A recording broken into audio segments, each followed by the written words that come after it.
After securing a room at the Salisbury House the night before, I decided to go out and see Dover a little bit and have a few beers and a bite to eat. I ate at a Chinese restaurant right next door to this really great bar, and I believe I'm pronouncing it right when I say it's Fleurs. The owner himself was tending the bar, and he proudly said that was his ancestor pictured out front. I highly recommend this place. It had some great local beer, and the people inside were wonderful. Getting up the next morning, I wanted to have a walk around Dover and get a feel for the town.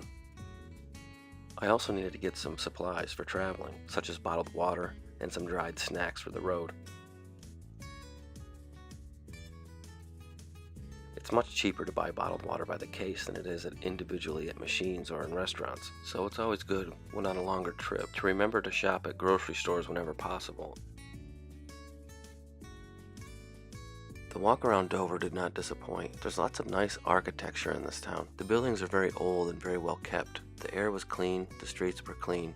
There's a great park and a lot of great shops. It seems like a very nice, picturesque English town. And for the first town I visited in England, I am finding myself enjoying it very much. It certainly wasn't overly busy, and every single person I encountered was very friendly. It seemed like there was something very historical around every corner.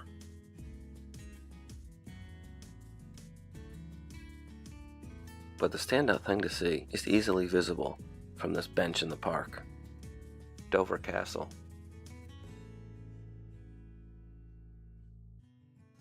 So after the walk and getting the supplies I needed, I just headed straight up. So to stop, do some shopping, I bought me a collapsible pillow and my bed. That way I can have a sleep in the car. I don't have to buy these bed and breakfasts every night. Went to the grocery store, just got a quick wrap. And I'm gonna go see Dover Castle, and I'm on my way out of here. The Dover Castle compound consists of several buildings, mostly old military barracks. There is a Roman lighthouse, an old Saxon church, many battlements, some underground secret wartime tunnels, an English Heritage Pass Center and shop, and of course Dover Castle itself. If you were like me and wanted to see the many historical things England had to offer, you're going to want to grab the Heritage Pass for overseas visitors. It probably saved me about £100 sterling. It comes with a great map of the many places you could visit, and all of them you get in for free with just the pass that you purchase at the one location. Some of the places even give you extras for having the pass, versus paying individually going site to site. So this pass comes with my high recommendation.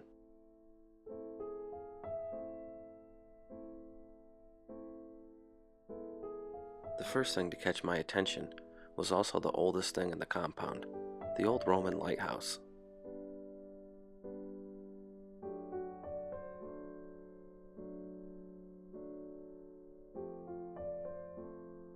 Built in the 1st century AD, the structure is mostly original, which is mind-blowing to me. Only the top has been reconstructed. You can really only stand in awe and admire the engineering and the craftsmanship of the Romans to be able to build something that stands the test of time to this degree. This lighthouse once served as a bell tower to the church right next door, built by the Saxons. St. Mary in Castro has been heavily restored throughout the years, but even the restorations are old. But the church is still full of history from many different eras. And the church has served the military for centuries. You will be surrounded and immersed in history from the time you clunk the old door and go inside.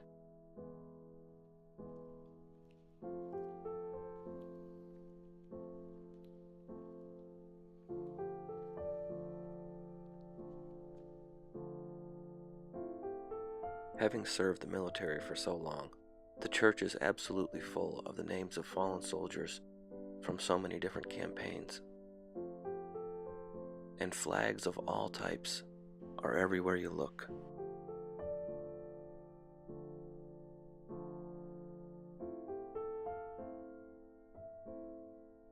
This is the original Saxon door of the church that was sealed off in one of the restorations.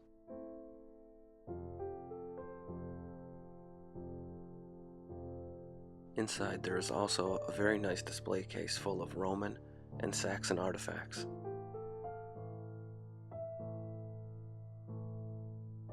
The amount of defensive structures outside is very impressive.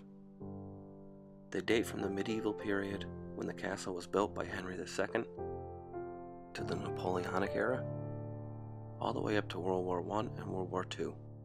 So this site has always been very important to the defense of England throughout its history.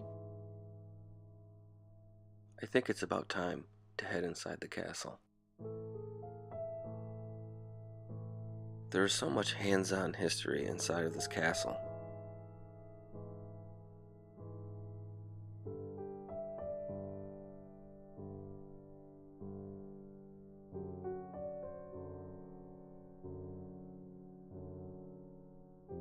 Although the many banners and artifacts inside the castle are not original period items, they are wonderfully created remakes. Using only period materials and dyes, the remakes scattered throughout the castle are very convincing.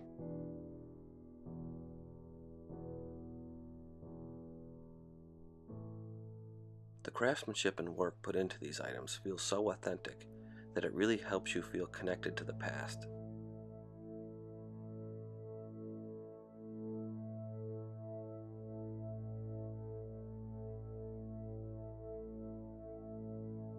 To take a tour through time, when this castle was the home of knights, lords, and kings.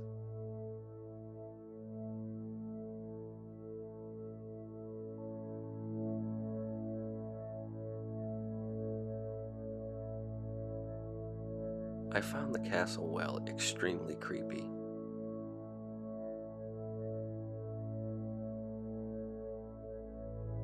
But again, I took the time to admire the hands-on history in this place. Throughout this castle, there's a lot of English heritage tour guides. These people are amazingly knowledgeable and volunteer their time to work at these places just because of their passion for history. They love to answer questions and talk about the site in detail, and none of my questions were able to stump them. Standing in front of these chairs with King Henry II's banners behind them gives you a real feel for what it would have been like to have to get an audience in this chamber, or sit in his place.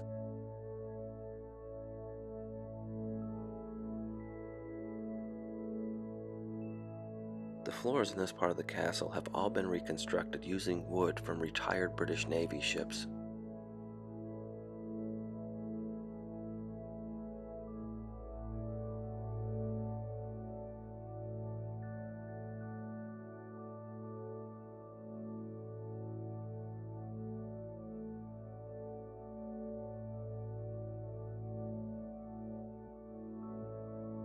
The views from the top of the castle are pretty great. You can see everything from Dover Harbor, the White Cliffs, St. Mary and Castro, the Roman lighthouse, the castle grounds, and Dover itself.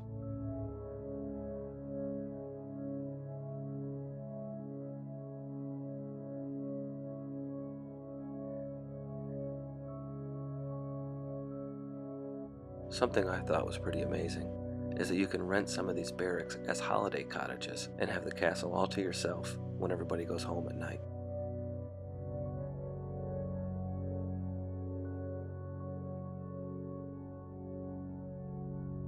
Some parts of this castle can be pretty creepy. You get an eerie feeling when you walk down these halls. The castle was used for many different things over the centuries, and at one time it was a prison.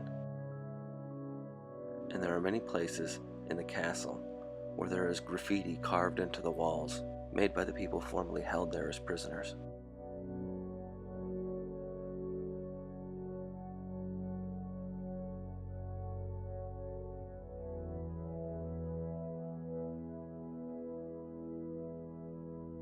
The reconstructions in the bedchamber were amazing. The time put into making these period reconstructions authentic really shows through. Does this bed look short to you? Well, it was made so the person sleeping in it would be sitting up, so the devil did not mistake him for being dead. Even a real wood fire was burning in the hearth.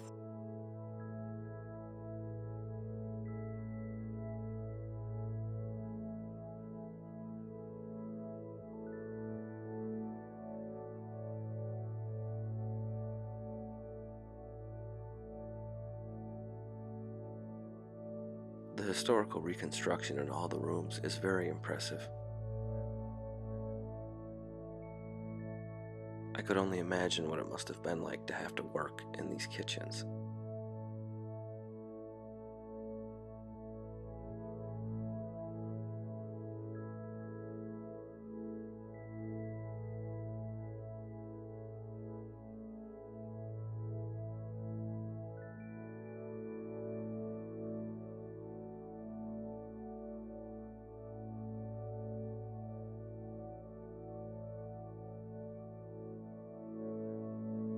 These chains for the drawbridge are original items from when the castle was built, except for the obvious spot where they were repaired.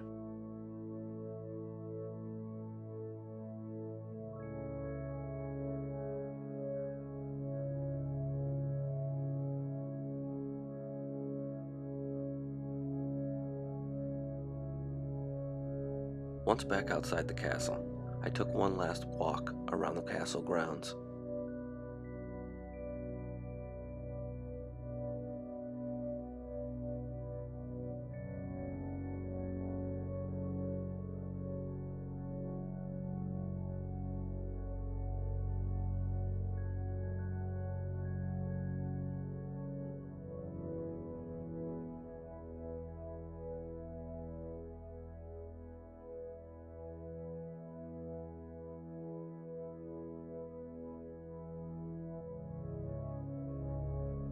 And a nice long walk along the medieval defenses.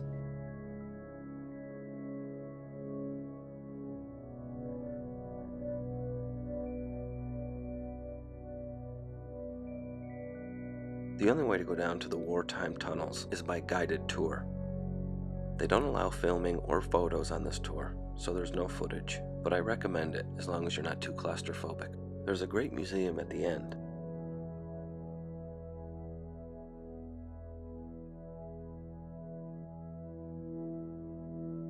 And a great view of the harbor as you pop out right in the middle of the white cliffs.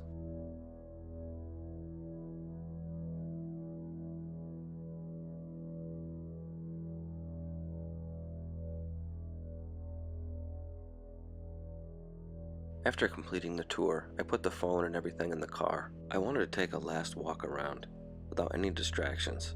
It's important to take the time to do this, so you can really take it in and build some good memories. After a few hours at the castle, I find myself sitting in the car, wondering what to do next.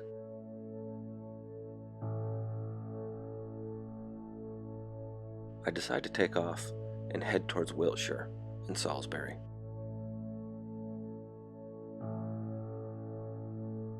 I hope you liked the video. Thanks for watching.